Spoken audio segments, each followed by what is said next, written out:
Good morning student. हम पढ़ रहे थे भारतीय कृषि।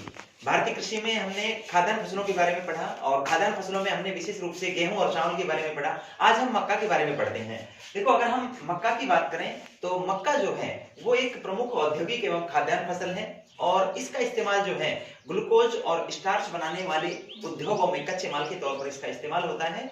और अगर हम बात करें मक्का की, तो मक्का का चावल के बाद प्रमुख खाद्यान्न फसलों में मक्का की गिनती की जाती है। चावल के बाद दूसरा स्थान है मक्का का खाद्यान्न फसलों के उत्पादन की दृष्टिकोण से। अगर हम मक्का के उत्पादन के लिए भौगोलिक अनुकूल दशाओं की बात करें तो सबसे पहले हम बात करते हैं टेम्परेचर की, यानी तापमान की। अगर हम तापमान की बात करें तो 12 से 35 डिग्री सेंटीग्रेड तापमान की आवश्यकता मक्का के उत्पादन के लिए होती है। उसके बाद हम बात करें वर्षा के बारे में, 50 से 100 सेंटीमीटर वर्षा वाले क्षेत्रों में मक्का को विशेष तौर पर बोया जाता है। अगर मक्का के लिए हम मृदा की बात करें तो नाइट्रोजन युक्त जो गहरी जो मिट्टी है, उपयुक्त निकासी वाली, उपयुक्त जल के निकास वाली जो मिट्टी है वो सबसे अनुकूल मानी जाती है।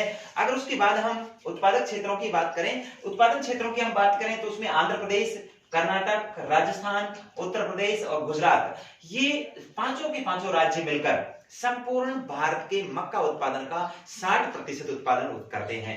अगर हम राजस्थान के संदर्भ में देखें तो राजस्थान में कोटा, बूंदी, उसके अलावा हम बात करें बारां की बात करें, हम अजमेर के बारे में बात करें, हम झालावाड़ के बारे में बात करें, गंगानगर, हनुमानगढ़, अजमेर, ये ऐसे जिले हैं जहां विशेष तौर पर राजस्थान में मक्का का उत्पादन किया जाता है। मक्का के बाद हम बात करते हैं प्रमुख खाद्यान्न फसलों में बाजरा की। बाजरा जो है वो शुष्क एवं कम जल में पकने वाली, कम जल में तैयार होने वाली फसल है। इसे शुष्क क्षेत्रों में विशेष तौर पर बाजरा को जो है वो बोया जाता है। अगर बाजरा उत्पादन की हम बात करें तो बाजरा उत्पादन में भारत में लगभग सर्वाधिक मात्रा में बाजरा का उत्पादन जो है वो राजस्थान में किया जाता है, क्योंकि राजस्थान की जो शुष्क दशाएं हैं वो बाजरा उत्पादन के लिए उपयुक्त या अनुकूल मानी जाती हैं। अगर हम तापमान की बात करें अनुकूल भौगोलिक दशाओं में तो 25 से और 35 डिग्री सेंटीग्रेड तापमान जिन क्षेत्रों में होता है वहां विशेष तौर पर बाजरे का उत्पादन किया जाता है।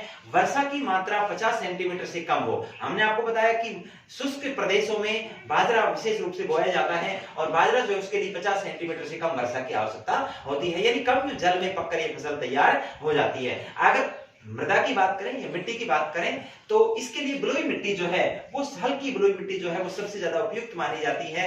उसके बाद अगर हम बात करें उत्पादक क्षेत्रों की तो राजस्थान, गुजरात, महाराष्ट्र और उत्तर प्रदेश, ये चारों राज्य मिलकर संपूर्ण भारत का 85% बाजरा उत्पादित करते हैं। अगर इसमें हम राजस्थान के संदर्भ में देखें तो राजस्थान जो है भारत का 42% बाजरे का उत्पादन करता है। और अगर राजस्थान में हम बाजरा उत्पादन के जिलों के बारे में देखें तो जैसलमेर है, बीकानेर है, बाड़मेर है, जालोर है, सीकर है, झुंझुनू है।